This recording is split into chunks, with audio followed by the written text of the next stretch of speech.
Hello friend, আমি Mohammad Nadim. All টিউটোরিয়ালসে আপনাদের সবাইকে স্বাগতম। আশা করি আপনারা সবাই ভালো আছেন। আজকে আমি আপনাদেরকে দেখাবো কিভাবে CWM, TWRP বা যে কোনো রিকভারি ইনস্টল করা যায়।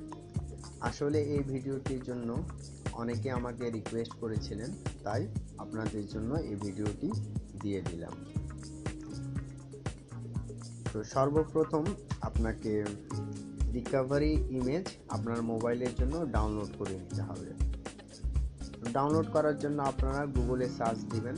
আপনারা যে সেট ইউজ করেন সেই সেটের মডেল অনুযায়ী আপনারা গুগলে সার্চ দিবেন রিকভারি ইমেজ ডাউনলোড করার জন্য। তো গুগল থেকে আপনারা রিকভারি ইমেজ ডাউনলোড করে নেবেন এবং এখানে আমি বলবো যে আপনারা অ্যাপ্রোপ্রিয়েট রিকভারি ইমেজটাই ডাউনলোড করবেন। ভুল করেও আপনারা অন্য সেটের রিকভারি ইমেজটা ডাউনলোড করবেন না। আপনারা নিজের সেটের মডেল অনুযায়ী নিজের রিকভারিটা ডাউনলোড করে নেবেন। ডাউনলোড করার পর ওটাকে এসডি কার্ডে আপনারা রাখবেন। রাখার পর এখানে দেখেন রিকভারি টুলস, এই সফটওয়্যারটি আছে। এই সফটওয়্যারটি আপনারা ডাউনলোড করবেন। এর লিঙ্কটা আপনার ডিসক্রিপশনে পাবেন। ভিডিও ডিসক্রিপশনে এই লিঙ্কটি দেওয়া আছে। এই লিঙ্ক থেকে আপনারা এই সফটওয়্যারটি ডাউনলোড করে নেবেন।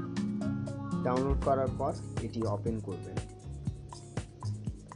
এখানে দেখেন 4টি অপশন দেওয়া আছে। তো 4টি অপশনে এটা দরকার নাই। আপনাকে প্রথম অপশনে ফ্ল্যাশ রিকভারি, এখানে আপনারা ক্লিক করবেন। এখানে দুইটা অপশন, এখানে আপনারা আদার ফ্রম স্টোরেজ এখানে ক্লিক করবেন। তো আপনি রিকভারি ইমেজটা ডাউনলোড করে এসডি কার্ডে রাখবেন সরাসরি এখান থেকে। এই যে আমার রিকভারি ইমেজ, এটা হচ্ছে আমার মোবাইলের জন্য। এখানে আমি ক্লিক করলাম। এই যে এখানে এরা পারমিশন চাচ্ছে, করবেন ইয়াসে ক্লিক করলাম। এভাবে ফ্ল্যাশিং হবে। এই যে ফ্ল্যাশ হয়ে গেল। ফ্ল্যাশ হওয়ার পর এখানে দেখাবে যে আপনি রিবুট দিতে যাচ্ছেন। রিবুট দিলেই আপনি বুঝতে পারবেন যে আপনার রিকভারিটা ফ্ল্যাশ হয়েছে কিনা। এখানে দেখাচ্ছে যে ফ্ল্যাশ, মানে ফ্ল্যাশ হয়ে গেছে। এখন যদি আপনি রিবুটে ক্লিক করেন তাহলে আপনাকে কাস্টম রিকভারি অর্থাৎ CWM বা TWRP বা অন্য যে কোনো রিকভারিতে আপনাকে নিয়ে যাবে।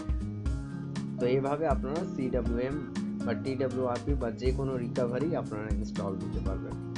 তো আমি এখানে নো থ্যাঙ্কস ক্লিক করে দিলাম।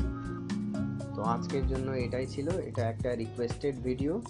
তো যাই হোক, আপনাদেরকে এই ভিডিওটি আশা করি ভালো লাগবে এবং যারা এই ভিডিওটির জন্য রিকোয়েস্ট করেছিলেন তাদের জন্য এই ভিডিওটি আমি আপলোড দিলাম। তো আজকের জন্য এতটুকুই। ভালো থাকবেন এবং অল টিউটোরিয়ালসের সাথে থাকবেন। আল্লাহ হাফেজ।